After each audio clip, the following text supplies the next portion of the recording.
As I walked into the church, I waited for the priest to finish speaking. When he was done, I looked him in the eyes and asked him to join me on an adventure. At first he was hesitant, but eventually I convinced him and welcomed him to the train.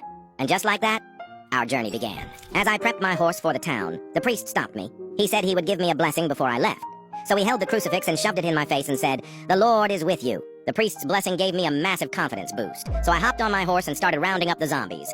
Wait, what? The horse kicked my No, the journey was over! I screamed. Wait, what? How am I alive? I shouted, as lightning from the heavens struck down on all the zombies. I survived and was shivering. Was that divine protection? Still confused. So I looked at the priest and asked what happened. But all he said was, "God is good." After that miracle, I reached the castle gates and hesitated. But the priest, he was calm, looked me dead in the eyes and dropped the hardest quote. "Even when I walk through the valley of darkness, I shall fear no evil." Then he unsheathed his sword and walked in like a legend. The moment we entered, vampires and werewolves swarmed him. No! The priest! But something felt off. He wasn't moving, wasn't even scared, and they couldn't lay a finger on him. Then, bam! Lightning crashed down, wiping them all out.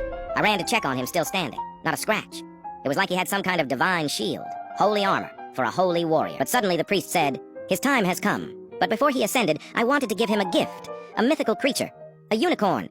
But in reply, he said, "My treasures in heaven are worth far more," so he insisted for me to keep it. Then he shouted his signature line, "God is good."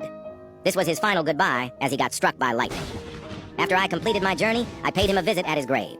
I learned so much today and felt the presence of the Creator.